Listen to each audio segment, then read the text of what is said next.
എന്റെ മോനത്തിനെ കെട്ടിച്ചോണ്ട് വന്നിട്ടുണ്ട്. ഒരു പണി വാസ്തു ചെയ്യില്ല, ഫോണ് കുത്തിക്കൊണ്ടിരുന്നോളൂ. മോളെ അനു തള്ളാച്ചിന്റെ വിളി തുടങ്ങി. അത് കൂട്ടണമെങ്കിൽ എന്തെങ്കിലും വായി കുത്തിക്കട്ടെ. എന്താ അമ്മേ? മോളെ ഒന്നിങ്ങി വന്നേ. എന്തിനാ വിളിച്ചത്? പോയി ഭർത്തേ. ഞാൻ ഇങ്ങനെ മീനൊന്നും തൊടാറില്ല. ഞാൻ തിന്നാറില്ല. എന്ത് വിട്ടട്ട മണമാതിനം തൊടുന്നേരല്ലേ നിനക്ക് പ്രശ്നമല്ലോ. ഭർത്താൻ ഇരുന്ന് തിന്നൂല നീ എന്ന് വെച്ചിട്ട് എന്റെ കാശും കൊണ്ടിട്ടാ തള്ളയും മോനും ഇവിടെ ജീവിക്കുന്നത്.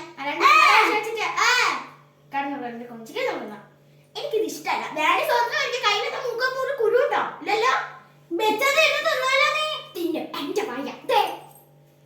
ഒരു പണി നടക്കില്ല. ഫോണിൽ എപ്പോ കൊത്തിക്കൊണ്ടു എന്റെ മോൻ ഒരു മരിച്ച പെണ്ണല്ലോ കൊത്തിക്കൊണ്ട് വന്നേ.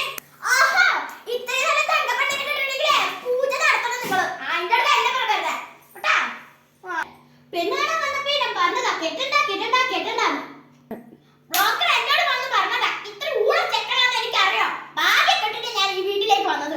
വീട്ടിലേക്ക് ഇട്ടിട്ട് പണിയെടുപ്പിക്കാനാണ് വേണ്ടത്. നടക്കത്തില്ല വെള്ളം മേലെ ഒരു ഒടുക്കത്തൊരു പോടാ. അതില്ല എപ്പോ തൊടി കൊടുക്കൽ. ഒരു പണി നീ വീട് ചെയ്തിട്ടുണ്ടോടി?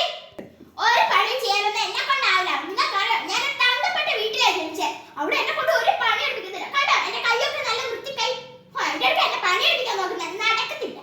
ഓ വലിയ തങ്കപ്പെട്ട വീട്. എനിക്കറിയാം നിന്റെ വീട്ടിലെ മഹിമയൊക്കെ.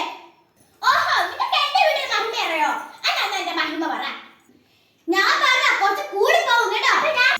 ഞാൻ പറഞ്ഞാൽ കുറഞ്ഞു പോവോ? ഒരു വീട് ഇവിടെ വന്നിട്ടുള്ള എസിയും ഗ്യാസും ഒക്കെ കണ്ടത് എന്റെ വീടൊക്കെ നല്ല വീട്. എന്റെ വീട്ടിൽ എസി ഒക്കെ ഉണ്ട്. ഓ ഞാൻ കണ്ടായിരുന്നു നിന്റെ വീടൊക്കെ. നിങ്ങളെ പോലത്തെ തല്ലിപ്പൊളി എസി അല്ല എന്റെ വീട്ടിലുള്ളത്. നിങ്ങൾ എന്റെ വീട്ടിലെ എസി നിങ്ങൾ കണ്ടിട്ടുണ്ടോ? നിങ്ങളെ പോലത്തെ തല്ലിപ്പൊളി അല്ല. ഇതെല്ലാം തുറന്നെടുപ്പല്ലേ നിന്റെ എസി ഒക്കെ. വീട്ടിനെ പറ്റി പറയാനുണ്ടോ? എന്റെ എസിന് ഞാൻ എന്ത് ഇഷ്ടമുള്ള ചെയ്യും. നിങ്ങൾക്ക് എന്നാ ഇത് നിന്റെ വീടല്ല, ഇത് എന്റെ വീടാ. നിങ്ങൾ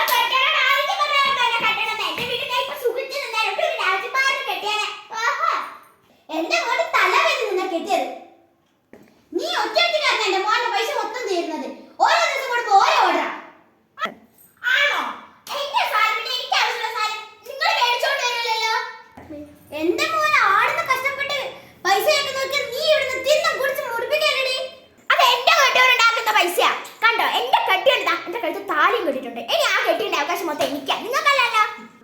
ഒരാഴ്ച മുമ്പിലൂടെ നിന്റെ കെട്ടിയോനായത്. അതിനു മുമ്പ് എന്റെ മോനായിരുന്നു, എന്റെ മാത്രം മോൻ. അതൊക്കെ ഒരാഴ്ച മുമ്പ്. ഇപ്പൊ എന്റെ ഭർത്താവായത് നിങ്ങളുടെ അല്ലല്ലോ. ഈ നശിച്ചവളെ വീട്ടിൽ കേറി മുതൽ തുടങ്ങിയതാ ദുശീലങ്ങൾ.